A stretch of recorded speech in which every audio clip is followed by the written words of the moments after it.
Fala pessoal, tudo bem? Sejam todos muito bem-vindos a mais um episódio do Trader Talks, o podcast do trader aqui no BTG Pactual. E hoje eu trouxe aí um grande amigo meu, parceiro das trincheiras aqui do mercado, para a gente falar sobre um tema que muitos de vocês pedem pra gente, que é o tema de commodities, né? Obviamente ele não vai falar só de commodities, vai contar um pouquinho da trajetória dele também.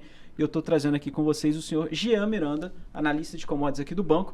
Para quem lê aqueles relatórios mensais, por exemplo, não só os mensais, mas principalmente ali o mensal, às vezes que eu mando para vocês, que tem a parte técnica também, eu faço aí junto com o Jean. O Jean é uma figura e um amigo aí do dia a dia aqui dentro do BTG. Então, Jean, seja muito bem-vindo ao Trader Talks. O Jean estava meio receoso, falou, pô, a gente vai falar de commodities, será que o pessoal se interessa? Mas eu tenho certeza que vocês têm muito interesse em conhecer commodities.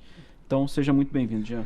Fala, Costa, prazerzão estar aqui com você, como você falou, você é grande amigo e, cara, eu tava receoso pelo tamanho do programa, né? Mas vamos que vamos, nada. O assunto é bacana, a gente bate uma bola aí já há um tempo, né, nesse assunto. Exatamente. E, Jean, hoje você é analista de commodities aqui do banco, isso aí. Mas tem uma trajetória até chegar aí, assim, uma pergunta que a gente sempre faz para todo mundo. Cara, como que o mercado entrou na sua vida? Boa. Costa, mercado, eu comecei em auditoria externa, tá? PwC. Estava na faculdade ainda, eu fiz economia e durante a faculdade comecei a trabalhar lá como trainee, depois virei analista. Uhum. E ali foi uma escola para mim de contabilidade, né, demonstração financeira. Uhum. Ajudava as pequenas empresas a montar as demonstrações. Quando eu estava nas grandes aprendia, né, a fazer a leitura, a fazer a análise, os testes de auditoria. Né? Uhum. E aí começou aí, tá? Mercado, vamos falar profissional de fato. Mas você já curtia mercado financeiro nessa época? Já gostava bastante. Tinha acabado de voltar de intercâmbio, né? E aí precisava, enfim, de fundos, né? Precisava de dinheiro para bancar o gasto anterior. Mas, cara, queria aprender muito de contabilidade. Tinha uma intenção genuína de, enfim, né? Avançar num conhecimento que eu não tinha na faculdade. Faculdade de economia não é contabilidade. Né? E ali foi até bem... mesmo mercado financeiro não é também, né? O pessoal às vezes tem uma impressão errada de que eu Isso. fiz economia também. O pessoal acha que você vai ver economia, você vai ver tudo sobre ações, futuros, e não é bem assim. Né? É isso. Você vê muito macro, mas você não vê o produto. E o próprio macro, você não vê o macro tão aplicado, né? Você Exato. estuda mais modelos, etc. É isso, Costa. Acho que o mercado é a grande escola mesmo, né? E aí foi isso, né? Da Price, prestei um processo aqui para o BTG. Pedi demissão lá, fiquei um tempo parado, estudando, né, fazendo algumas coisas paralelas. E aí entrei aqui no BTG em 2021. Uhum. Né, entrei como analista na área de controladoria. Então, você tinha um programa na época, em 2021, de talentos, entrei nesse programa. Uhum. E na época eles te pediam assim, cara, qual que é a sua intenção? O que você quer aprender aqui no mercado? Né? Uhum. E eu queria muito aprender produtos financeiros. Uhum. Tá? Entendi. Sabia muito pouco o que era um CDI. Uhum. Né? E aí eles me alocaram na controladoria de mesa de trading proprietário do banco. Boa, isso aí é um ponto que eu acho que é bem interessante da gente explorar um pouquinho. Legal. Até mesmo para as pessoas conhecerem, né? Muita gente, uma coisa igual eu falei com você ali em off, muita gente procura a gente para saber, pô, como que eu entro no banco, como que é essa primeira experiência, etc. E a gente fala muito da questão do back-office, né? Que essa área era uma área de back-office, né? É uma área de back-office. É uma área de back-office. E assim, explica pra gente um pouquinho o que você fazia lá, como que era o seu dia a dia lá. E assim, você acha que hoje o back-office ele é uma boa porta de entrada? Não é uma boa porta de entrada? Como que a pessoa consegue entrar num processo seletivo desse? Legal. De trás pra frente, Costa, mega boa porta de entrada. Tá? Muito importante aí pra... Né, independentemente do seu nível de conhecimento anterior, é muito importante para você entender, enfim, estrutura de mercado, né, entender o que o BTG faz também. Né. Eu entrei no back-office, então, para acompanhar a mesa de trade proprietário. Né, então, é a turma que usa o dinheiro da tesouraria, né, dinheiro... os traders da tesouraria, né? Isso, para, enfim, oferir aí algum lucro. Eu comecei fazendo controladoria da mesa de crédito privado, né, então era um book na época de 10 bi, mais ou menos.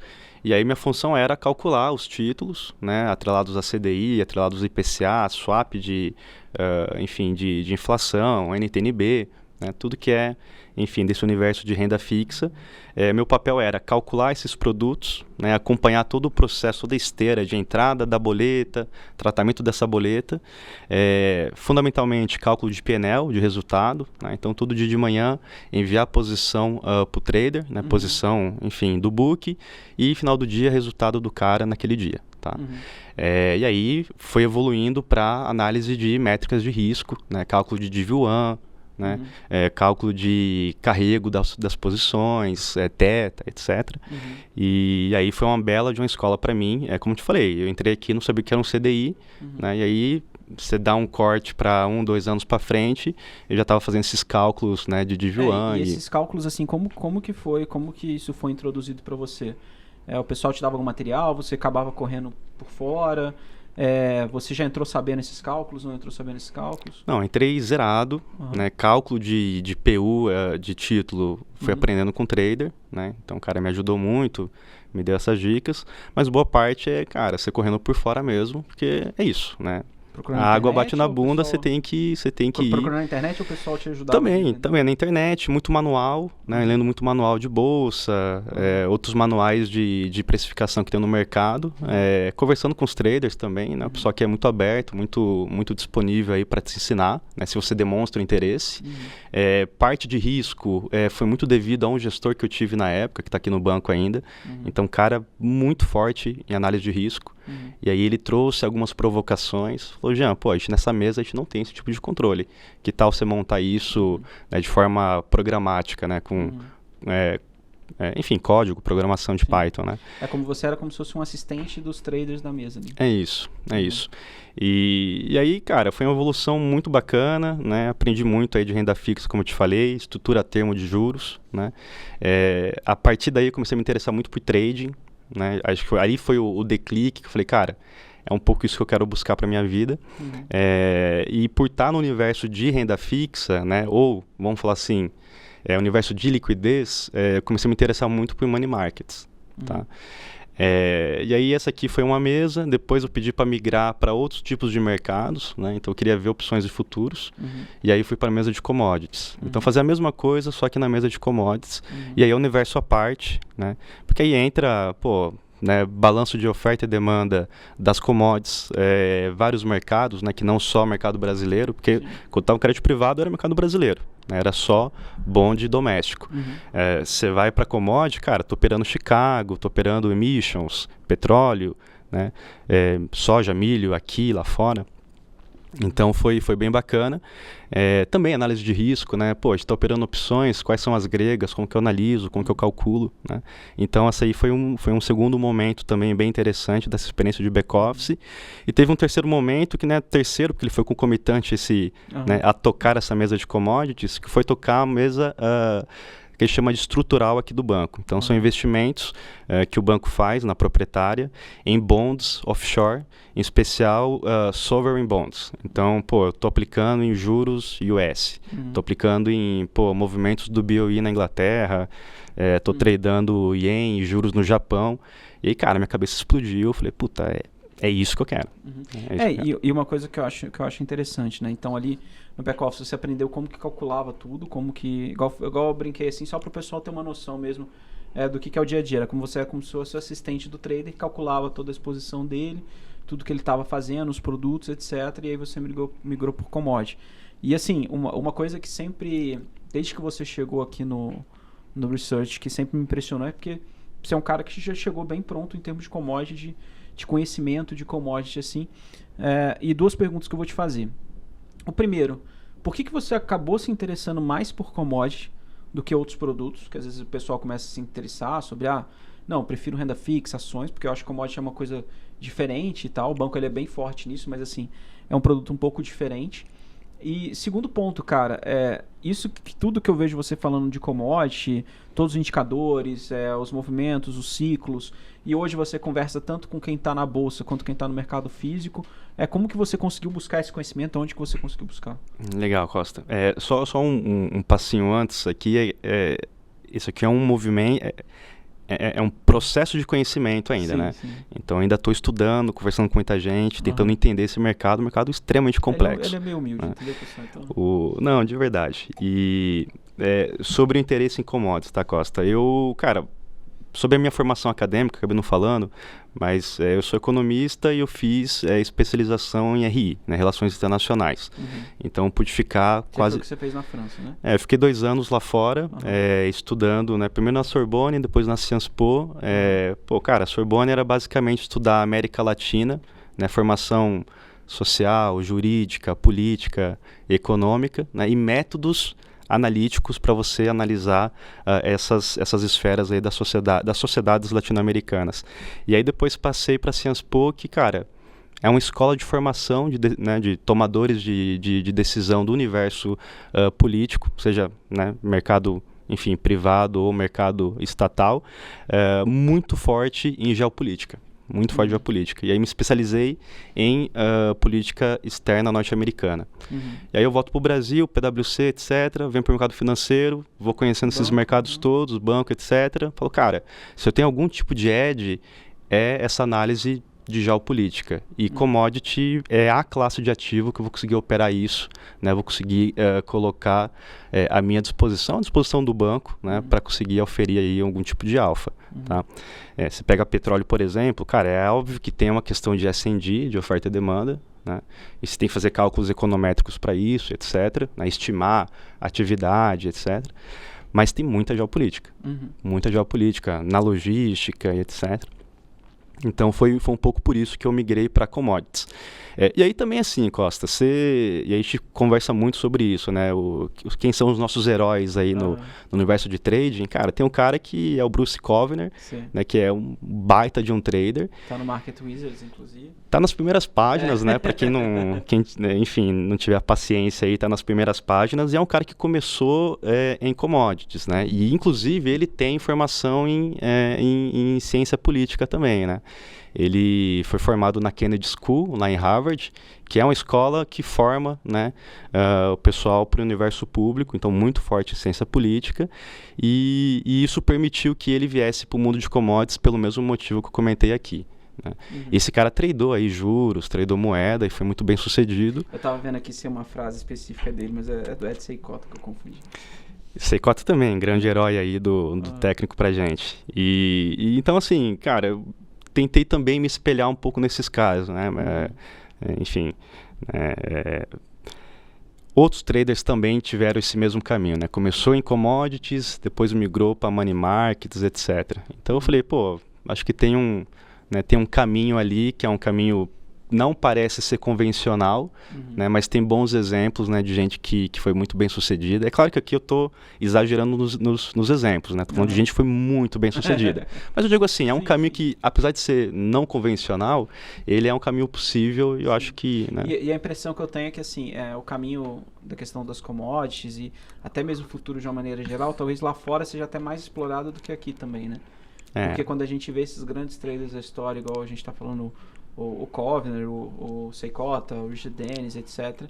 Todos esses caras fizeram histórias com commodity, futuro de commodity, futuro de moeda e futuro de S&P, basicamente, né? Sim. E aqui a gente não tem tanto esse costume.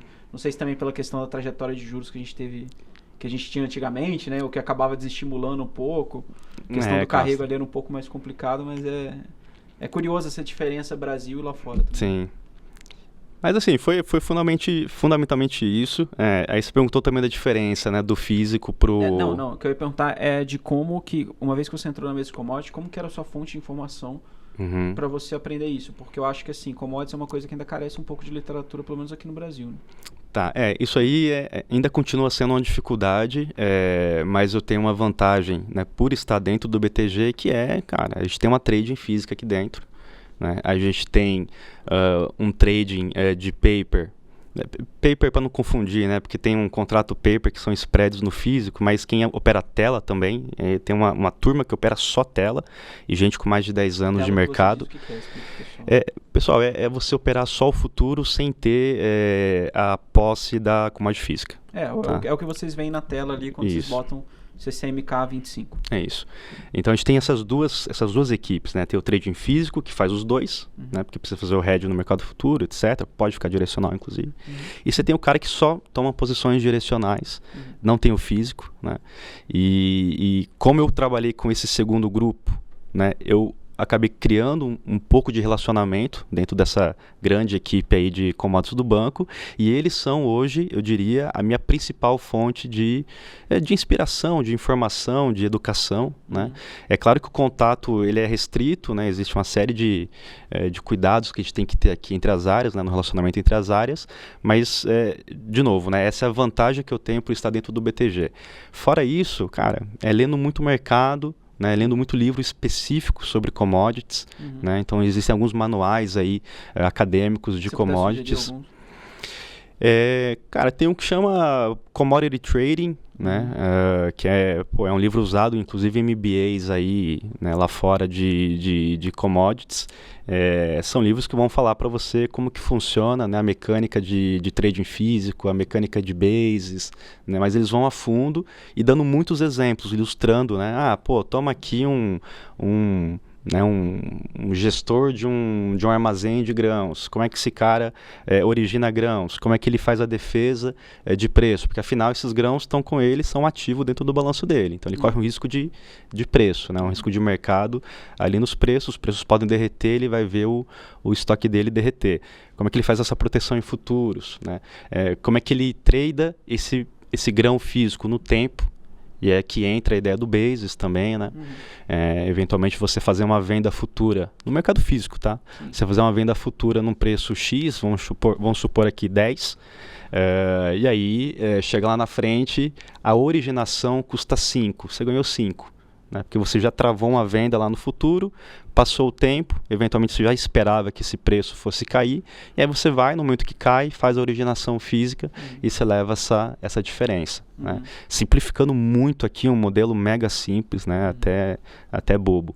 É claro que tem questões aqui de logística no meio do caminho, né? Porque no momento que você já fechou a venda, a logística eventualmente é com você, né? Existem vários contratos também que vão deliberar sobre, né, modalidade de entrega, quem vai pagar a logística, quem vai pagar o frete, o seguro, etc. Acho que a gente não precisa entrar nesse pormenor, mas é claro que você precisa também ter um entendimento de logística, né? O que eu ia até te perguntar, né? Isso aí abre um spread aí pra gente poder conversar sobre isso. Acompanhando as suas análises ali de perto, no dia a dia, eu vejo que você acaba levando várias coisas em consideração, assim, ao mesmo tempo. É igual o que a gente fala aqui no lado técnico, que não dá pra gente olhar um indicador ou um padrão de preço para poder determinar uma posição. A gente olha sempre um contexto.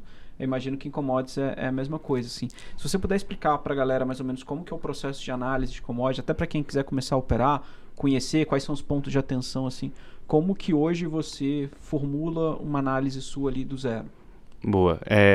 Assim, do zero, Costa, e também simplificando muito a questão, você precisa primeiro entender como é que está o S&D, né? Como é que está o seu balanço de oferta e demanda. Oferta e demanda. Né? Aí você já começa aí, você vai quebrar, né, em duas análises. Então, como é que eu formo a minha oferta, como é que eu formo a minha demanda. Deixa eu ver se eu entendi.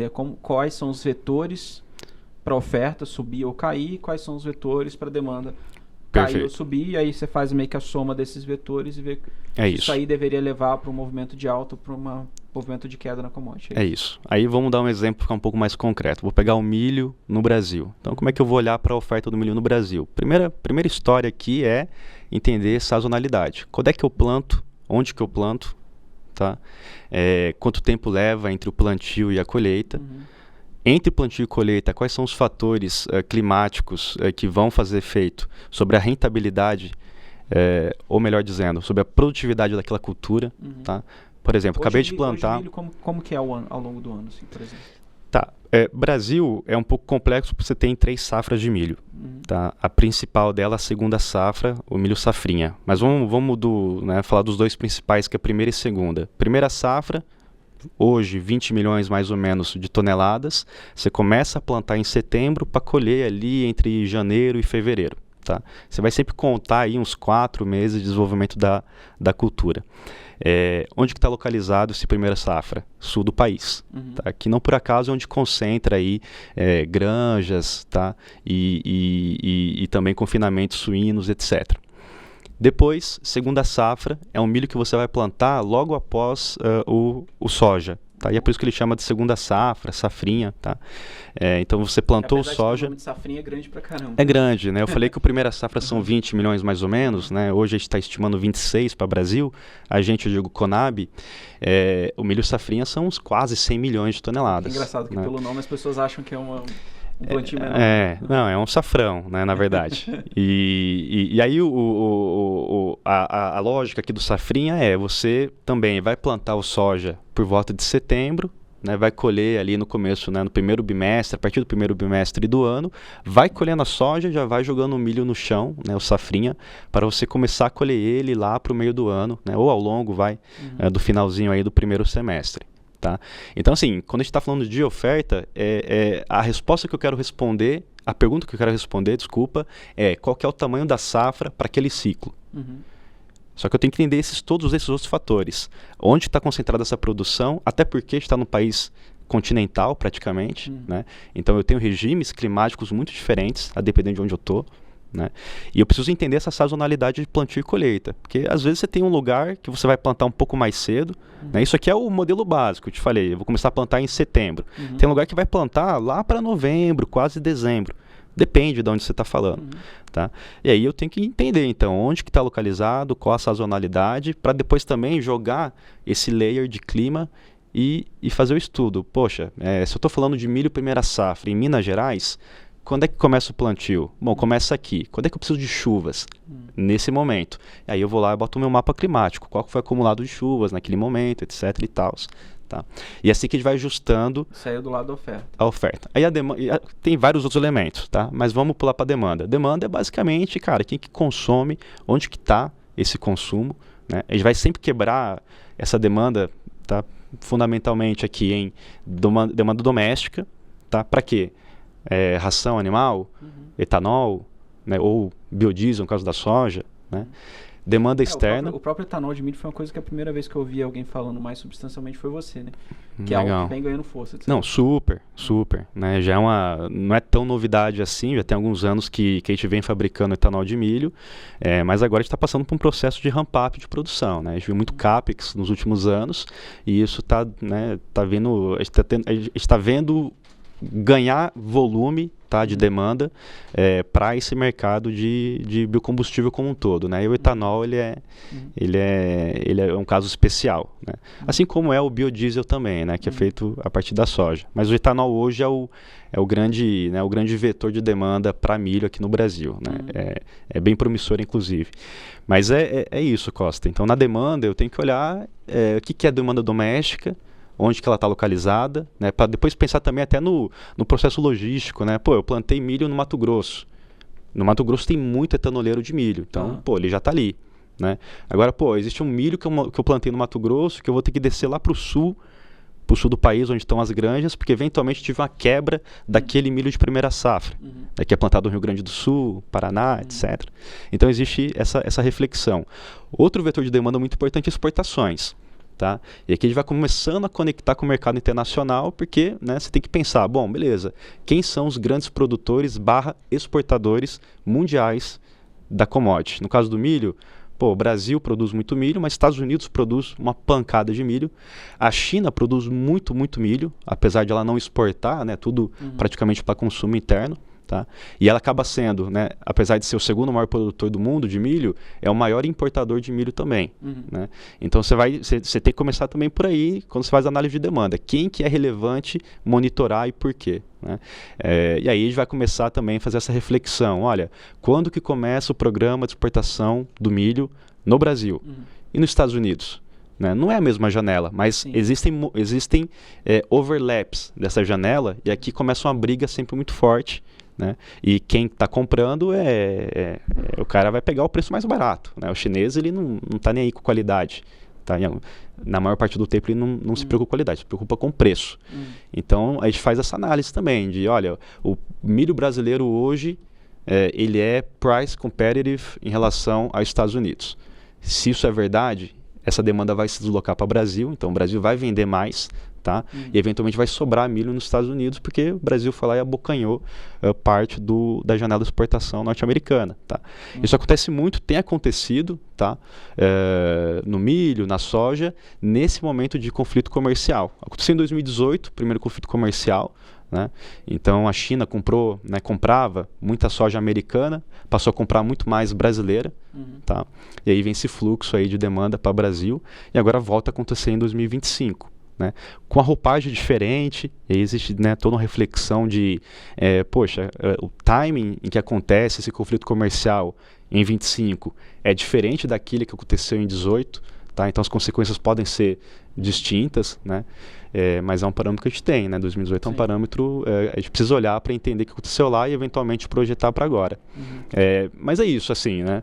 E aí tem também a questão, Costa, mais econométrica, de pensar, olha, eu preciso de milho para fazer etanol, mas eu preciso de etanol, como que eu modelo uma demanda de etanol? Eu vou colar no PIB, né? Eu vou pensar na atividade brasileira, como é que eu modelo a atividade brasileira? Então, assim, vai ficando cada vez mais complexo, né? Tem correlação com o petróleo, não tem? E é isso que eu ia te perguntar, você faz não só essa análise qualitativa de olhar esse balanço de oferta, demanda, né? Eu vejo que você acompanha muito questão de área de plantio, como que isso está funcionando, mas também você tem a parte de você tenta modelar isso, e isso aí, o que o modelo te cospe é qual que deveria ser o preço da commodity, é isso? A gente tenta, para a gente tentar aqui projetar um preço justo, a gente tem que chegar num número, né, numa rubrica que chama Stock to Use, né, ou Stock Consumo. Isso que eu ia te perguntar, porque uma das coisas que eu sempre ouço você falando, e eu acho que é um dos principais indicadores, que eu imagino que seja um dos principais indicadores que você olha. Com certeza. É esse Stocks to Use, né? Então, até mesmo para quem quiser, igual eu falei, né? Quem está entrando nesse mundo de commodity, quiser começar a conhecer um pouco mais, eu vejo que esse é um indicador que você está toda hora olhando, você está toda hora falando. Se você puder explicar para o pessoal o que é o Stocks to Use e como que você usa isso para poder pensar se a gente tem que comprar ou vender uma commodity. Legal, Costa. Bom, Stock to Use, pessoal, basicamente é o que sobrou nos estoques ao final de um ciclo, tá, para aquela commodity, dividido pelo consumo naquele ano ciclo. Tá? Então, por exemplo, falando agora do café. Tá? Sobrou aí 600 mil sacas de café ao final do período. E eu consumi... do ciclo anterior. Tá. Né? Sobraram 600 mil e eu consumi aí mais ou menos 20 milhões de sacas. Tá? Os números não importam, tá? Eu não tô nem... Consumiu no ano. Que eu consumi naquele ano. E aí você vai ter um ratio, você vai ter uma porcentagem, tá? E por que ela é interessante para a gente pensar preço? Porque a correlação entre preço e Stock to Use, ela é praticamente 1 para 1. Tá? Se você coloca no mesmo gráfico, né, se separa aqui os eixos, né, direita e esquerda, mas sem inverter os eixos, você vai ver praticamente um espelho. Né? Se tem uma curva que sobe, preço, por exemplo, tem uma curva que cai, que é o Stock to Use, ou seja... Então, deixa eu ver se eu entendi para traduzir ali para o pessoal também. Se você tem uma quantidade de estoque muito maior do que aquilo que você consumiu, isso deveria colocar uma pressão de queda nos preços, é isso? Em geral, o seu estoque vai ser menor do que aquilo que você consome. Tá? Então é um número que oscila entre 0 e 1. Tá. Mas a grande ideia é você pensar entre um ano e outro, entre o ciclo e outro, o que aconteceu com esse número? Ele subiu ou ele caiu? E quanto mais próximo de 1, tenderia a colocar uma pressão de venda no preço, é isso? Se em um ano o Stock to Use foi, por exemplo, 25%, e no ano seguinte foi 40%, significa que no ano seguinte sobrou mais em relação ao consumo. E aí? É assim que a gente lê. Tá. Né? E se sobrou mais do que em relação ao consumo, normalmente o preço tende a ceder. Tá. Né? Então é por isso que as curvas são inversas. Né? Quando o Stock to Use sobe, o mercado está mais ofertado, então está sobrando mais produto, o preço tende a cair.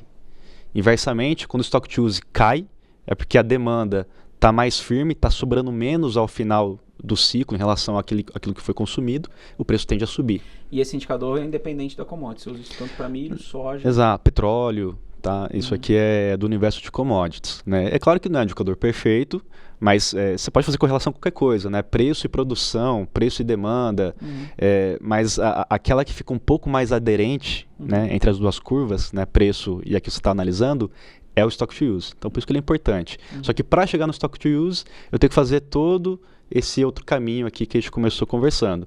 Né? Estimar minha produção, estimar comércio exterior, né? Importação e exportação, estimar minha demanda, etc. Né?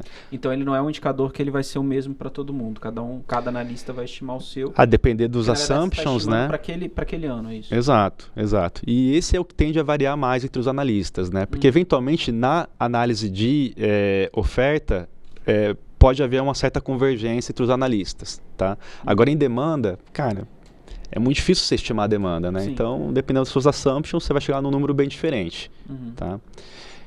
Então, é isso. E esse número também, Costa, ele vai variando porque é isso, né? Se essa semana, por exemplo, choveu muito, dando um exemplo, tá? Se essa semana choveu muito, normalmente eu vou esperar uma maior produção da cultura que está lá se desenvolvendo no campo.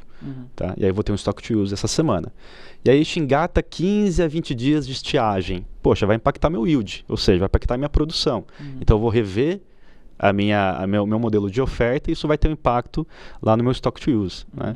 Ou então, visto de outra forma, eu via os juros americano a 5%. Tá? Não está 5%, mas eu via ele a 5%. Eu tenho uma demanda global, né, por aquela commodity. Agora, ele engata um movimento de corte de juros e vai para 2%. É um outro cenário. Sim. Eu vou rever minha demanda. Tá? Não, é interessante você falar isso, assim, porque eu acho que é igual que você falou, obviamente não é um indicador perfeito, mas ele é uma espécie de guia para você. Ele é um bom barômetro. Ele é um bom barômetro para eu entender se o meu mercado está bem ou mal ofertado. Tá? E aí ele tem uma influência nos preços também bem forte. Boa, e uma coisa que eu ia te perguntar, então a gente está passando por um período, né, inclusive hoje a gente tá gravando aqui no dia 19 de março, na véspera aí que vai sair o podcast, a gente teve decisão de juros nos Estados Unidos, que o Fed optou ali pela manutenção da taxa de juros, a gente teve uma redução no ritmo do corte do balanço do Fed também, do QT, que também foi considerável, e eu estava acompanhando hoje na sala, eu faço uma espécie de tradução simultânea ali da fala do Jerome Powell, eu vi que você estava acompanhando lá também. E uma coisa que ele comentou hoje que foi bastante curiosa é que parte da inflação mais alta que a gente teve nos primeiros meses do ano podem ter vindo justamente da política de tarifas do governo atual, do governo Donald Trump, mas que obviamente é muito difícil a gente determinar o quanto desse aumento vem de tarifas e o quanto que não vem dessas tarifas. E obviamente uma parte pode até ser uma antecipação de tarifas, né? Ele até citou um anedótico que é bem interessante, que ele falou das máquinas de lavar. Então, que as máquinas de lavar estavam expostas a tarifas e as máquinas de secar não, mas você teve uma inflação também em máquinas de secar porque uma coisa antecipou a outra, etc. E assim, quando a gente coloca toda essa discussão de tarifas, essa discussão que a gente está no mercado atual, né? Até mesmo num patamar de inflação um pouco mais alto, ainda que tudo bem que está numa trajetória descendente, mas ainda é um patamar um pouco mais alto, você acha que isso acaba trazendo mais oportunidades para o mercado de commodities? Como que isso afeta o mercado de commodities como um todo? Legal. Tentar dar um panorama aqui, porque o cenário está bem complexo, né? Inclusive, até retomando uma frase da Georgieva Kristalina, que é diretora do FMI, ela diz o seguinte, né? Ela foi questionada, você acha que vai ser inflacionário, né? Essa nova rodada aí de tarifas? Ela diz, olha, pode ser, pode não ser, é muito difícil você modelar os impactos, né? Em especial na economia globalizada. Então, eu acho que fundamentalmente você tem incertezas devido a essa dificuldade de mensurar. Né? O próprio Powell disse hoje, né? Ele falou, olha, a gente estima que falando de atividade, você falou de inflação, mas falando de atividade, a gente reduziu, Powell falando, né? A gente reduziu as expectativas aqui de atividade, né? De forma bem considerável, inclusive, muito em função dessas tarifas do impacto, né? Que eventualmente isso vai trazer na atividade global, não só norte-americana. Né? A própria inflação, né? Tem uma quantidade ali de inflação, né? Bem importante, não negligenciável, que é devido a essas tarifas. Né? E ao mesmo tempo ele até brincou, né? Que ele falou que ele entende que todos os forecasters eles colocam esse aspecto da tarifa, mas quando eles vão preencher o formulário de qualquer expectativa de inflação, ele não fala, olha, me minha inflação é tanto, mas tanto vem de tarifa, né? Exato, exato. O consenso é de que tem um impacto, né? Todo mundo, ele não encontrou ninguém que tenha uma visão diferente, mas você cravar, né, tanto por cento de inflação que eu estou colocando no modelo vem de tarifa, aí é uma tarefa bem difícil, né? Parte da inflação pode estar ligada também, Costa, a uma antecipação de demanda, né? Então, por exemplo, né, só para te dar uma cor aqui do mercado da soja. A China comprou muita soja brasileira a partir de novembro, tá? Já num Trump Trade. Então, né, antes do resultado das eleições, havia toda aquela projeção de que o Trump viria para o segundo mandato e que, se acontecesse, levaria muita probabilidade de um segundo conflito comercial, e a China começa a antecipar algumas compras que ela poderia fazer nos Estados Unidos, mas ela antecipa e vem comprar aqui no Brasil. Por si só, esse tipo de antecipação de demanda é inflacionário, né? A gente viu muito isso em bens duráveis, né? Então, quando o Trump veio, ganhou e deixou claro que ele viria com essa política de revisão de tarifas, né? A gente viu aí um crescimento formidável de compras em bens duráveis, né? Com impacto, né, na balança comercial norte-americana e em outros países também. China, por exemplo. China exportou muita coisa, né, depois que o Trump foi eleito, muito em função dessa antecipação. Então aqui já seria um primeiro efeito, tá? Sobre juros, né? Hoje a gente está com juros nos Estados Unidos entre 4,25 e 4,5. Isso aqui é muito importante para você pensar gestão ou carrego dos estoques, tá? Te dar o exemplo aqui do café, por exemplo. Café, a gente vem já desde 2020 com reduções sequenciais dos estoques finais. Tá? Primeiro porque a demanda ela tem, né, dado um outpace em relação à produção, então eu consumo mais do que eu produzo, tá? E segundo porque os operadores desse mercado, tradings, torrefadoras, eles têm rodado com os estoques cada vez menores devido ao custo financeiro de um juros, né, que já foi 5,25, por exemplo. Tá?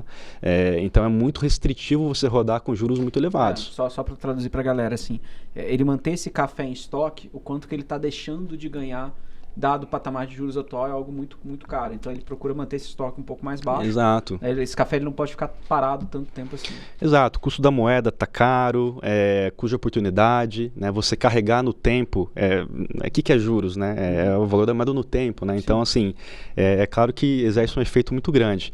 E aí você chega numa situação, no caso do café, né, bem paradigmático, onde, né, devido a um movimento, né, especial, tem outros fatores, mas devido ao movimento de alta de juros, eu tenho uma redução dos estoques, tanto nas origens quanto nas tradings, tá? Não precisa ser necessariamente nas origens, e aí você fica muito vulnerável a quebras na oferta. Tá? Então eu estou lá com a demanda muito resiliente, Europa, Estados Unidos, China crescendo, né, tem um patamar bem abaixo em relação ao consumo de café que tem Estados Unidos e Europa, mas é um mercado em ascendência, assim, 2 dígitos de CAGR, tá? Vem crescendo de forma bastante forte.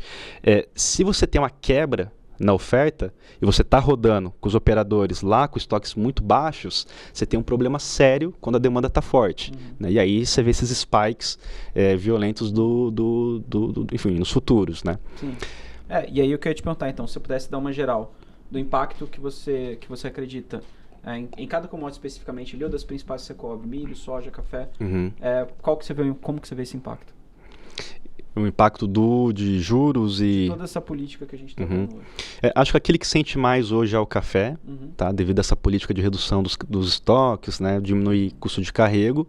Né? A volatilidade está muito alta no café, está num patamar muito elevado de preço.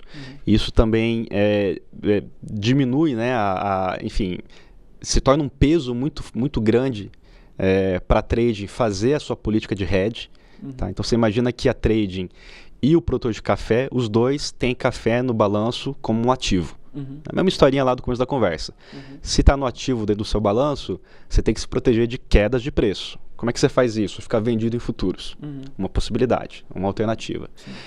Se você está vendido em futuros num mercado que sobe 40%, 50% ao ano, né, você está tomando todo dia ajuste diário. Né? E aí vai ficando muito restritivo aí você tocar a sua política de hedge. Uma alternativa é você reduzir a sua operação. Tá?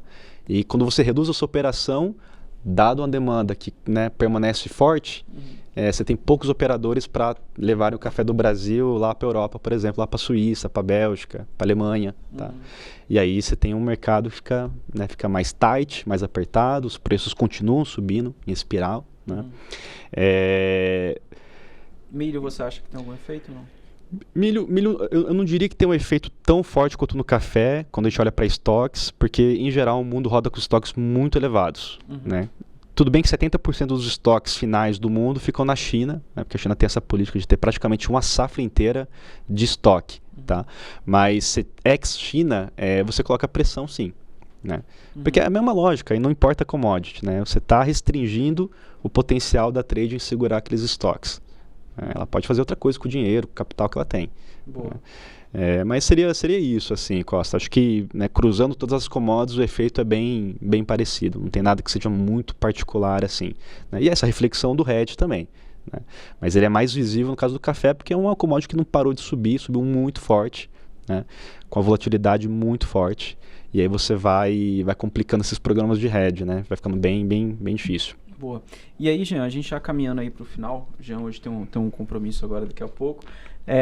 Cara, se você pudesse dar uma dica assim para quem quer começar a se inteirar pelo mundo de commodities, a entender o mundo de commodities, qual que é a sugestão que você dá? Por onde começar a estudar?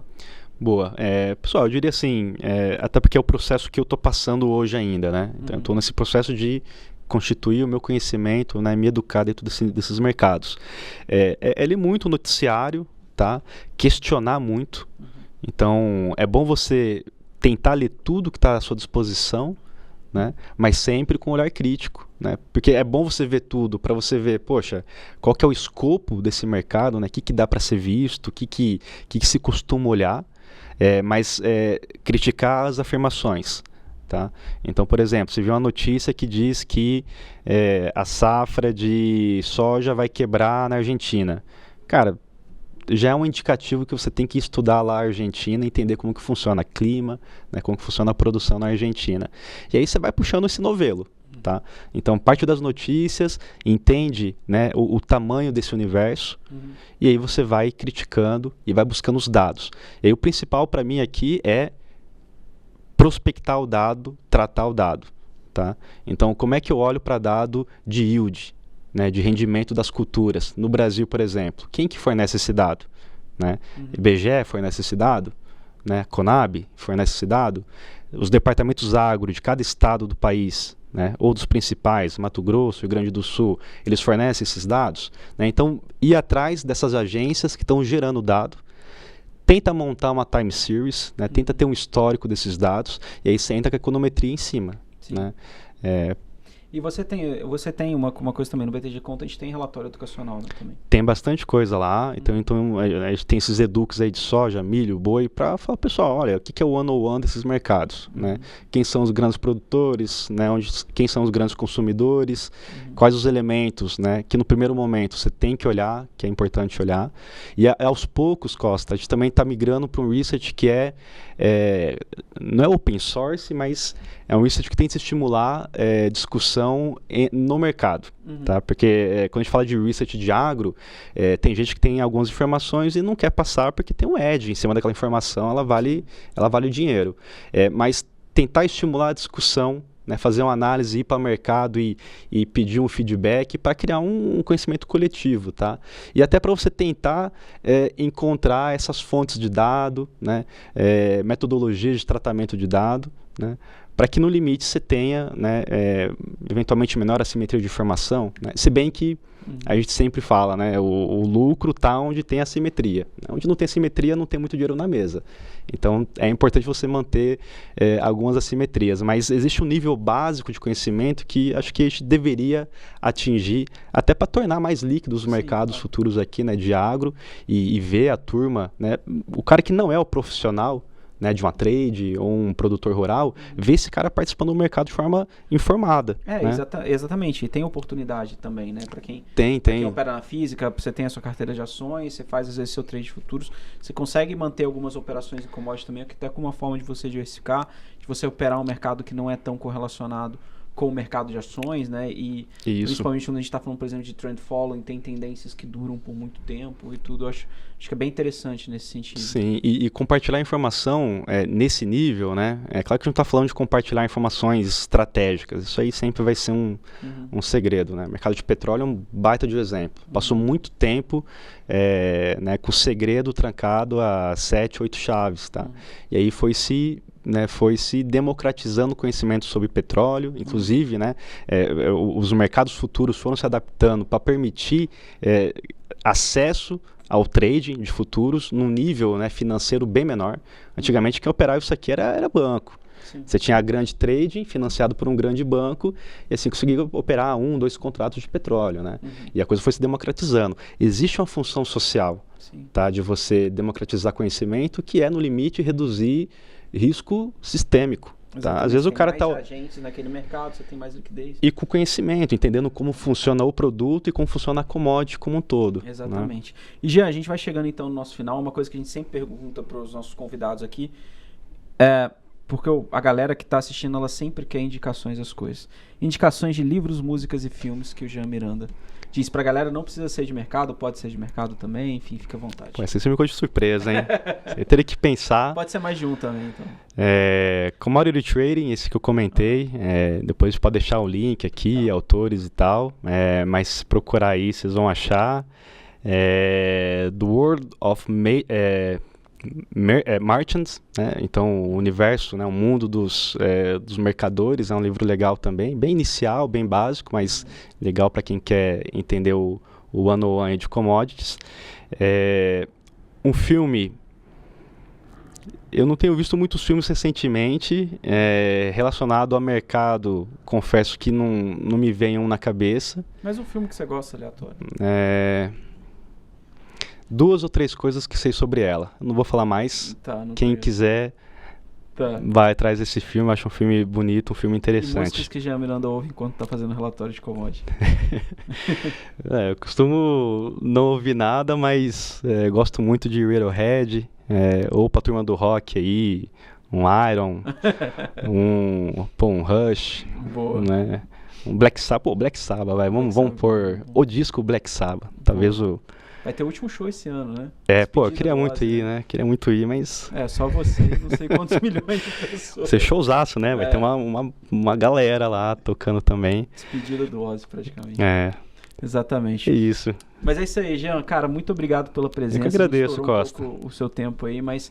É muito legal bater esse papo, porque uma coisa que a gente sempre fala com o nosso público é que a gente fala muitas vezes, o banco, e o banco ele é feito das pessoas que fazem parte do banco. Então é sempre muito legal o pessoal conhecer um pouquinho da história de cada um. Às vezes a galera está acostumada a ler os seus relatórios. Aliás, pessoal, vocês conseguem acessar os relatórios do Jean lá no BTG Content, você vai na parte de análise. Commodity tem bastante relatório lá para vocês darem uma olhada. E agora vocês estão conhecendo um pouquinho o Jean, que produz esses relatórios. Então, cara, muito obrigado. Pessoal, queria agradecer você que assistiu até o final. Não se esqueça de deixar o seu like, comentar, compartilhar com seus amigos e também seguir a gente nas redes sociais, @BTG Pactual, @LucasCostaT. Jean, por enquanto, ainda está sem Instagram aí, mas estou tentando convencer ele a produzir alguma coisa de commodity. E a gente se vê na próxima. Jean, obrigado. Valeu, Costa. Obrigado a todo mundo. Vamos que vamos. E é isso aí, pessoal. Obrigado, até mais e tchau, tchau.